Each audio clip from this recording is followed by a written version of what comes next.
नेपालको अर्थतन्त्रको बारेमा चाहिँ म एकपटक महेश चन्द्र रेग्मीको कुराहरू यसो सापट्टि लिएर एक दुईवटा कुराहरू भन्छु तपाईँहरूलाई के भएको थियो भनेर होइन। यो किन कन्फ्युजन यस्तो धेरै छ भने पहिला कुरो हाम्रो देश धनीसनी केही पनि भएन। पहिला लिच्छवीकालमा अलिअलि एउटा स्टेट जस्तो सिस्टम भयो, सिक्का निस्किया भएर बन्या हो। त्योभन्दा अगाडि तपाईँ काठमाडौँदेखि बाहिर गयो भने अहिले पनि 2 तलाको पहिला बनेको 2 तलाको मन्दिर फेला पर्नु गाह्रो छ होइन। तपाईँ सन् 1600 होइन शाहजहाँले बनाएको ताजमहल 4 करोड त्यो बेला रुपियाँ प्लस कति तोला सुन राखेर बनाएको, त्यो कम्पेयर गर्नुहोस् होइन। धेरै ठुलो रकेट साइन्स छैन है। हाम्रोमा वेल्थ थिएन। हाम्रोमा वेल्थ नभएको अर्को कुरो तपाईँलाई हेर्न सजिलो के पनि छैन। 7 साल पछिको हाम्रो सर्वेमा 10,000 भन्दा बढी पपुलेसन भएको 5वटा सिटी थियो जम्मा। जुन ठाउँमा सिटी छैन त्यो ठाउँमा वेल्थको कन्सन्ट्रेसन हुँदैन। त्यही भएर हाम्रो हजुरबाहरू खेतीपाती गरे जतिसरी हुन्छ सर्भाइभल मात्रै हो होइन। मलाई लाग्छ काठमाडौँदेखि बाहिर मैले राम्रो मन्दिर अलि 700 वर्ष अगाडि देखेको भनेको त्यो काँक्रे बिहारको अलिकति राम्रो छ, रियली हाइट छ। त्यो चाहिँ हेर्दाखेरि अलि वेल्थ देखिन्छ। नत्र मनकामनाको मन्दिर तपाईँहरू सम्झिनुहुन्छ नि अलि मेरो जस्तो मेरो भएकोहरू पहिला त सानो त हुन्थ्यो, एउटा ढुङ्गामा गएर गर्ने हो कि कुनै आर्ट देखिँदैन थियो। सो काठमाडौँको चाहिँ वेल्थको मेन स्रोत के हो त भन्दाखेरि वेल्थको स्रोत भनेको नर्मली ट्रेडबाट आउँछ, ट्रेडबाट। त्यही भएर जतिखेर गुण कामदेवले यो खड्गा आकारको सिटी बनाए भनेर भन्छौँ हामीले, जुन यो रत्नपार्कदेखि उता सुवाबुदेखि यता लैनचौरदेखि तल टेकोदेखि माथिको ठ्याक्क खड्गा आकारको त्यो चाहिँ ट्रेड सिटी नै हो भन्ने रूपमा हामीले लिइरहेको छौँ यसमा एन्ट्रिपोर्ट सिटी भनेर। र 1709मा चाहिँ एउटा मेजर घटना घटेको, भीममल्ल तिब्बतमा जाँदाखेरि राम्रो ट्रेड डिल लिएर आउनुभयो उहाँले होइन। ट्याक्स बेसिकली ट्याक्सै नलाग्ने, हाम्रो मान्छेहरू इन्डिया के अरे तिब्बत जाँदाखेरि ट्यारिफहरू तिर्नुपर्ने, हाम्रो आर्बिट्रेसन हामी आफैले गर्नु पाउने होइन। Very good deal. तपाईँहरू हेर्नु त्यो 4-5 पोइन्ट धेरैवटा किताबमा पाइन्छ। त्यसले चाहिँ हाम्रोमा वेल्थ कन्सन्ट्रेसन गर्यो। त्यही भएर जस्तो ललितपुरभित्रको सबै दरबार, ललितपुर दरबार स्क्वायरभित्रको सबै बिल्डिङ हेऱ्यो भने सिद्धि नरसिंह मल्ल, श्रीनिवास मल्ल र योगनरेन्द्र मल्लको पालामा बनेको छ। तपाईँले जम्मै इम्पोजिङ भक्तपुरको मन्दिर यो उयो हेर्नुहोस् होइन, न्यातपोला मेजर हो, त्यो 1762 सालमा बन्यो। भक्तपुरको दरबार हेर्नुहोस् सबै चाहिँ अलमोस्ट त्यो अराउन्डमा बनेको छ। तर समस्या कहाँ आइदियो भने भक्तपुरमा समस्या भएको होइन, समस्या भएको काठमाडौँ र ललितपुरमा भयो। ललितपुरमा राजा योगनरेन्द्र मल्ल मरेपछि राजाहरू भएनन्, तिनीहरू सब मार्काट भयो। कान्तिपुरमा पनि समस्या त्यही भयो। तपाईँको चाहिँ प्रताप मल्लको डेथपछि समस्या भयो होइन, तपाईँको रियल स्थिरता भएन। त्यो विकनेसमा गोर्खाले अट्याक गर्यो होइन। तर त्यो बेलामा चाहिँ गोर्खा पृथ्वीनारायण शाह आउने बित्तिकै चाहिँ मेनली भएको के हो भने यो बस्नेतहरू यिनीहरूलाई चाहिँ मलाई लाग्छ महेश चन्द्र रेग्मीले लेख्नु भएको छ कि 900 बिघा जमिन चाहिँ पहिला ग्रान्ट दियो। भाइहरूले सबैले यो जमिनको चाहिँ जमिनदारी जुन छ नि ट्याक्स उठाउने अधिकार लिए। सो तपाईँको 12तिरको चाहिँ दलमर्दन शाहलाई दिए, यस्तो भयो। त्यो फर्स्ट स्टेज हो जतिखेर चाहिँ पावरफुल मान्छेहरू नै ठुलो ठुलो जमिनदार भएको कि। र तपाईँ जो आर्मीको मेजर मान्छेहरू छ उनीहरूले आफ्नै घरमा सेनाहरू राख्थ्यो पहिला, यो ब्यारेक सारेक थिएन होइन। सो तपाईँलाई यति जग्गा दियो, यति सेना राख, यसो भनेर चलाएको काइन्ड अफ फ्युडलिजम भने त्यही हो होइन, ल्यान्डमा आधारित। तर त्यो सिस्टम चाहिँ तुरुन्तै चलेन। त्यो पृथ्वीनारायण शाहको भाइले पनि चलाएर खान सकेन, उसको छोराले लियो, त्यसले पनि राम्रोसँग त्यो पैसा उठाउनै सकेन कि। त्यो तराईतिर जग्गा थियो, त्यो अलि जसलाई उठाउनु दियो त्यो भागेर इन्डिया गइदिन्थ्यो। हाम्रो एक्सट्राडिसन ट्रिटीहरू भएको थिएन। त्यही भएर भीमसेन थापाको पालामा आएपछि के छ एउटा एक्सट्राडिसन ट्रिटीमा हामीले अलिकति फोकस गऱ्यौँ। अर्को चाहिँ व्यापारीहरूले चाहिँ यो ठेक्का लिन थाल्यो। त्यसको एउटा मेजर एक्जाम्पल भनेको चाहिँ त्यो रौतहटको यो लक्ष्मणपुरी भन्ने मान्छेले ल्याएको थियो। त्यसलाई मारिदिएर अनि हाम्रो यो सुगोली नेपाल र अङ्ग्रेजको बिचको युद्ध हुनुलाई चाहिँ त्यसको डेथ मेजर कारण थियो कि त्यसको। तर बिचमा चाहिँ त्यसरी व्यापारीहरूले र त्यसपछि व्यापारीहरूबाट पनि नेक्स्ट स्टेज चाहिँ जङ्गबहादुरको पालामा आएर मेजर रिफर्म भएको छ ल्यान्डको। त्यसमा चाहिँ के थियो भन्दाखेरि उसले त्यो माथि चौधरी यस्तो यस्तो राखेको छ। तपाईँले यदि यो हाम्रो महेश चन्द्र रेग्मीले वन्डरफुल वर्क गर्नुभएको छ, तपाईँहरूलाई यदि if you have time you can look at it होइन। तर जङ्गबहादुरको मेजर प्रिन्सिपल के थियो भन्दाखेरि राज्य बलियो हुनुपर्छ भन्ने थियो। त्यही भएर चाहिँ उसले सकेसम्म उनीहरूले आफूले बाँके बर्दिया कैलाली कञ्चनपुर आइसकेपछि आफै बिर्ता लिए, तर सकेसम्म बिर्ताभन्दा रैकल जमिनहरूमा उनीहरूले फोकस गरे। र मुलुकी ऐनले पहिलोपटक मान्छेहरूलाई चाहिँ एक्चुअली ल्यान्ड राइट दिएको थियो, त्यसको फर्स्ट संशोधनले ल्यान्ड राइटमा। त्यसमा सर्टेन डिटेलहरू छ, तपाईँहरूले हेर्नुभयो भने थाहा पाउनुहुन्छ। त्यसपछि अनि बल्ल हाम्रो देशमा चाहिँ सम्पत्ति एकुमुलेसनको प्रोसेस अगाडि बढ्यो। तपाईँसँग ल्यान्ड दिएर भयो भने तपाईँ धनी हुँदै जाने हुनुभयो होइन। र त्यसलाई हिट गरेको पहिला बिपी कोइरालाले 16 सालमा आएर उहाँले बिर्ता उन्मूलन ऐन लिएर आउनुभयो होइन। त्यसपछि बिर्ता उन्मूलन ऐन लिएर आएको भएर उहाँको सरकार पनि गयो। 16 सालको 2 सरकारले मान्छेले 1.5 वर्षमा निकाल्यो, 8 वर्षसम्म झ्यालखाना रह्यो मुद्दा नलागिकन है। र र यसरी चाहिँ हाम्रो कन्ट्रीको अनि पञ्चायतको महेन्द्रले चाहिँ भन्दाखेरि भूमि सुधार भने, तर बेसिकली बिर्ता उन्मुलनले चाहिँ मेजर राजा सब त्यो 16-17 सालमा चाहिँ त्यो सेट इन मोसन गर्यो। यसले दुईवटा कुरा के भन्दा एउटा चाहिँ हामी पाकिस्तान जस्तो एकदम ल्यान्ड कन्सन्ट्रेसन भएको कन्ट्री पनि भएन।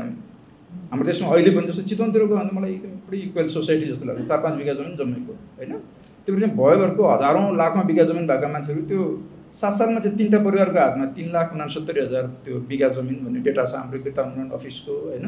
तर once BP Koirala came everything मतलब अलमोस्ट इक्वालिटीको लागि उहाँले फाइट गर्नुभयो, विच इज बिफोर हाम्रो कम्युनिस्ट पार्टीहरू सुरु हुनुभन्दा अगाडिको।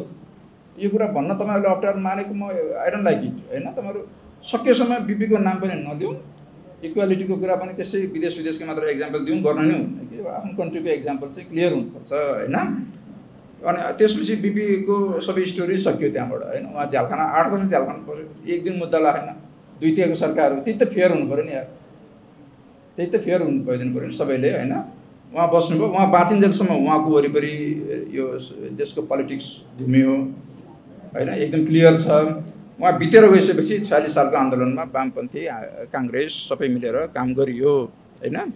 काम गरेर अनि रिभोल्युसन अगाडि गयो के भयो, ठिक छ होइन। तर अब दुईवटा कारणले हाम्रो देश अर्को धनी हुन सकेन। एउटा राणाहरूले जुन प्रोमिस गरेका थिए त्यो पुरा भएन। अलिअलि सानो प्रोमिस भयो होइन। तपाईँ हेऱ्यो भने धेरै रिफर्महरू जङ्गबहादुरकै पालामा सुरु भएको छ, ऐन लिएर आयो होइन, यो अख्तियार थियो जम्मै थियो। तर उनीहरूले जस्तो म्यान पावरहरूमा धेरै खर्च गरेनन् अनि सबै वेल्थ फेरि आफैमा कन्सन्ट्रेट गरेर भएको सम्पत्ति विदेश लगेर हाल्थे। त्यसले गर्दाखेरि अलिअलि जुन सम्पत्ति थियो जे हुन सक्थ्यो होइन त्यो भएन। त्यसमा चाहिँ सबभन्दा समस्या के छ भने पढे लेखेको मान्छेहरूले सबभन्दा बढी मिस्टेक गरिरहेको छ कि चन्द्रशमशेर सबभन्दा पढे लेखेका मान्छे थिए, उनको पालामा जति अब वेल्थ कन्सन्ट्रेसन सायद कहिले पनि भएन र त्यो सबै फेरि इन्डिया गइहाल्यो धेरै होइन हो। अनि एनिवे त्यो एउटा भयो। अर्को चाहिँ अनि जुद्ध संसदको पालामा आउँदाखेरि चाहिँ यो देशमा उद्योगै भएन विजय भयो भनेर अनि त्यो स्टोरी सुरु हुन्छ जुन उहाँले अलिकति यसमा मेन्सन गर्नुभएको छ 1934 को उद्योग ऐनबाट है। 37वटा यदि उद्योग खोल्न यसको स्टोरी चाहिँ तपाईँहरूले भीमबहादुर पाण्डेकोमा राम्रोसँग डिटेल पाउनुहुन्छ। र इन्डस्ट्रियल रिभोल्युसन नेपालमा इन्डस्ट्रीको फर्स्ट स्टेज सेकेन्ड स्टेज भनेर हेर्नलाई चाहिँ अगेन महेश रेग्मीको राम्रो कामहरू छ होइन। तर के भयो भने हाम्रो देशको 7 सालको आन्दोलनभन्दा अगाडि काङ्ग्रेस कम्युनिस्टहरू सबैको चाहिँ आन्दोलनको एउटा केन्द्र विराटनगरको यो फ्याक्ट्रीहरू भइदियो। विराटनगर जुट मिलले 3 सालमा 110% डिभिडेन्ड बाँडेको थियो। उद्योगहरू बढ्छ कि बढ्छ कि जस्तो भएको थियो। राणाजीहरूले चाहिँ सबै अब कलकत्ताबाट म्यानेजिङ एजेन्सी ल्याएर होइन, मारवाडीहरू लिएर आएर सबै ल्याएर ल काम गर भन्यो। राणाले भनेपछि मान्छेले विश्वास पनि गरे। तर त्यही आन्दोलन भयो, राणाहरू भाएर गएपछि कसको भरमा चाहिँ उद्योग चलाउन आउने, पावरफुल मान्छे त कोही भएन। अनि 7 सालमै हामीले अर्को कम्पनीको एउटा 1-2टा मोडिफिकेसन किन गऱ्यौँ भन्दाखेरि काङ्ग्रेस र कम्युनिस्टको दुईटै नेताहरू चाहिँ मजदुर आन्दोलनबाट आए कि त्यसपछि त्यो विराटनगर यो सब शोषकहरूको फ्याक्ट्री हो भन्ने रूपमा चाहिँ हाम्रो माइन्डसेट भयो। 10 सालसम्म त्यो फ्याक्ट्रीहरू पुरै मच लसमा गयो। त्यसपछि हाम्रो 2-4 राउन्ड यो पञ्चायत कालमा तपाईँलाई मान्छेहरूले भन्छ नि के भएको थिएन, यो दुईवटा चाइनासँग चाहिँ मागेर लिएर आयो। चाइना र रसियाले फ्याक्ट्री चलाएर आफ्नै देशमा खाएको थिएन। फ्याक्ट्री भनेको संसारमा चलाउन सकेको पहिला भनेको वेस्ट युरोप र अमेरिका हो। उनीहरूले हामीलाई फ्याक्ट्री दिएनन्, हामीले दिएको चाइना र रसियाले हो। चाइना र रसियाको कुनै सामान हामीले किनेको छैन। चाइनाको सबै म 1990s मा चाइना बसेँ, त्यसपछि चाइनाको ग्रोथ भयो। त्यही भएर चाहिँ उनीहरूले दिएको, उनीहरू आफै कम्पिटिसन गर्न सकेन। उनीहरूकै चुरोटको ब्रान्ड हामीलाई थाहा छैन, उनीहरूकै कपडाको के अरे कागजको ब्रान्ड हामीलाई थाहा छैन भने उनीहरूले हामीलाई दिएर के हुन्छ त्यो जोगी गर्न सक्ने पाएन। त्यही भएर न म्यानेजमेन्ट राम्रो थियो हाम्रो। के अरे पञ्चायतकालको म्यानेजमेन्ट हेऱ्यो भने फ्याक्ट्रीको एकदम खराब भनेर पञ्चायतकै स्टडीहरूले बनाएको छ। 34 सालको रिभ्यू हेर्नुहोस् होइन। त्यही भएर हामीहरूले के भने आफ्नो सैद्धान्तिक यो के भन्छ उसले चाहिँ फ्याक्टलाई गर्नुहुन्न क्या, फ्याक्टलाई हाइड गर्नु हुँदैन। भाजे थियो त्यसैमा आधारित गरेर गर्ने। कम्युनिस्ट आन्दोलनको एउटा राम्रो चाहिँ हाम्रो देशमा यो के हो भने योगदान चाहिँ समानतामा जुन जोड दिनुभएको छ त्यो चाहिँ हाम्रो लागि एकदम काम लाग्ने चिज हो। हाम्रो देशमा के हो भने 2-4वटा जातले मजाले लुटेर खाएको ठाउँ हो होइन। अहिले पनि भन्छ नि 75वटा सिडियोमध्ये सबै पाहाडिया छ भन्छ नि, त्यस्तै छ नि त अहिले होइन। त्यही भएर चाहिँ यो असमानताले हाम्रो देशलाई अगाडि बढाउँदैन। हामी 140-45वटा कम्युनिटी छौँ, यत्रो ल्याङ्ग्वेज छ होइन। अब म जन्मिँदाखेरि म जुन ल्याङ्ग्वेजमा जन्मेँ आमासँग जेमा गफ गरेँ त्यसैमा लोकसेवाको जाँच दिन्छु, अरूको त्यस्तो छैन। पढ्न नि मलाई सजिलो भयो, मेरो छोरीलाई पनि पढ्न सजिलो हुन्छ, नेपालीमा पट्ट पढिहाल्छ होइन, टिपिहाल्छ। अब अरू ल्याङ्ग्वेजको मान्छेलाई त्यति सजिलो छैन। त्यही भएर हाम्रो देशको असमानतामा चाहिँ के भने यो चाहिँ सही कुरा हो। फेरि यसमा चाहिँ हामीले एकदमै गरेर हेर्नुपर्छ कसरी गर्ने। यति गरिब यति धेरै जनसङ्ख्या होइन भएको होइन।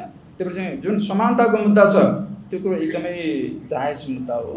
र हाम्रो देशमा चाहिँ यसले वास्तवमा म गएर देश धेरै घुम्दाखेरि त्यो फिल गर्छु सर्टेन कम्युनिटीको भएन भने तपाईँ पछाडि पर्छ त्यो मतलब एभ्रिथिङ एल्स बिङ इक्वल तपाईँ पछाडि पर्नुहुन्छ अनि यी मुद्दाहरूको इम्पोर्टेन्स एकदमै छ तर यी मुद्दाहरूलाई चाहिँ एड्रेस गर्नलाई त्यसैमा जानुपर्छ हामी के हदमा 63 सालपछि गएको पनि छौँ हाम्रो स्कलरसिप स्किम हाम्रो एम्प्लोइमेन्ट स्किमहरू सबै त्यसमा गएको छ यसमा चाहिँ मेरो विचारमा यदि हामी समानता चाहन्छौँ भने यो पुँजीवाद अन्त्य हुन लाग्यो ह्यान त्यान भन्ने त्यतिर नलागौँ मेरो आफ्नो विचारमा यो उसले पुँजीवादको चाहिँ के छ भने 2-3टा छ कि पुँजीवादको इन्जिन हुने के हो भन्ने चाहिँ तपाईँले मार्क्सको कुरो गर्नुभयो यहाँ हेरेको थिएँ मैले theory of accumulation of wealth हुने राम्रो कुरा छ कि त्यो मार्क्सको एउटा राम्रो कुरा चाहिँ मलाई त्यो मनपर्छ मार्क्सले के भन्छ भने त्यो के अरे तपाईँ श्रमको सर्टेन कन्ट्रिब्युसन भयो होइन क्यापिटलको सर्टेन कन्ट्रिब्युसन भयो भने त्यो श्रमिकलाई चाहिँ पैसा दिँदैन क्यापिटलिस्टले पैसा सरप्लस जम्मै लैजान्छ अनि धनी धनी धनी हुँदै जान्छ क्यापिटलिस्टहरू त्यो बेसिक लेभलमा स्यालेरीमा काम गर्छन् भने त्यो एकदम राम्रो यो पहिलोपटक डाइनामिक एनालिसिस गरेको हो मार्क्सले होइन तर मार्क्स आफै पनि किन गलत हो भने स्यालेरी पनि बढ्दै गयो त्यही भएर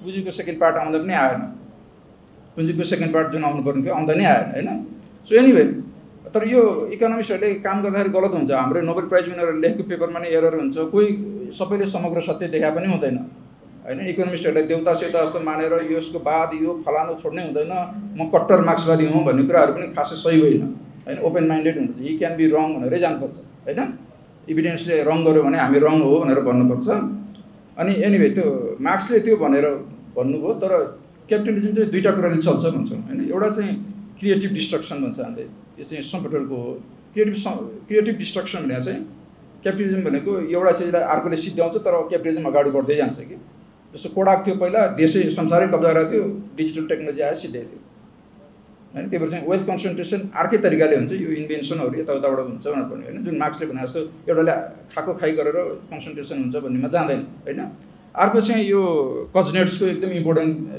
छ कन्सेप्ट त्यो चाहिँ यो इन्भर्टेड के अरे सुरुमा धनी हुँदै गर्दाखेरि चाहिँ बढी इनइक्वालिटी हुन्छ अनि त्यसपछि बिस्तारै इक्वल हुन्छ सोसाइटी भन्छ होइन जस्तो जापान अहिले सबभन्दा इक्वल सोसाइटी मध्ये एउटा भयो ताइवान भयो स्विडिसहरू भयो होइन सुरुमा चाहिँ चाइना अहिले इनइक्वल सोसाइटी भयो इन्डिया इनइक्वल सोसाइटी भयो अमेरिका पनि इनइक्वल सोसाइटी हो भाइ अमेरिकाको इनइक्वालिटिज एकदम सिरियस इस्यु छ होइन त्यही भएर त्यहाँ विद्रोहहरू भइरहेको छ है तर के छ भन्दाखेरि पुँजीवाद चाहिँ आफै मोडिफाई पनि भएर जान्छ पुँजीवाद भनेको कुनै एउटा एकदमै एउटाले ढुङ्गामा लेखेर दिएर यही हो भन्ने होइन यो अहिलेको इकोनोमी कसरी रन हुन्छ भन्ने सिस्टम मात्रै हो होइन त्यो सेन्समा चाहिँ कुनै पनि वादहरूप्रति आग्रह नराख्ने कि सबैको राम्रो कुराहरू लिएर जाने गर्नुपर्छ र नेपालको एनालिसिस पनि मेरो विचारमा त्यसैमा हुनुपर्छ त्यही भएर म partly I am very happy कि यु रोट इट होइन तर म रिक्वेस्ट के गर्छु भने कति फ्रेङ्कली भने है अब चित्त नदुखाउनु होला तपाईँ फेरि हेर्दै फिलोसोफर मार्क्स जस्तो लिनुहुन्छ होइन अनि त्यही भएर होपफुल्ली होइन यु विल टेक इट मतलब उदारतापूर्वक लिनु होला हामी दाइरेजुङ्गा फाल्ने मान्छेको कुरा नै सुन्नुपर्छ होइन मैले त्यही भने मैले म पहिला चाहिँ मजाले एकदम के भन्छ च्याप्टर वाइज नै एनालिसिस गरौँला भन्ने थियो मैले त्यति गर्न सकिनँ र आज यो फेरि गभर्नर भएपछि अनि धेरै टाइम पनि एकदम डिमान्डमा भयो है अनफर्चुनेटली पहिला मजाले बस्नुला भन्ने थियो अब मन्त्रीज्यूलाई थाहा छ उहाँ मन्त्रीज्यूहरू सबैलाई थाहा छ होइन त्यही भएर म हिँडेँ भने माइन्ड गर्नुहुन्न नि होइन ल पछि फेरि बस्नु हस्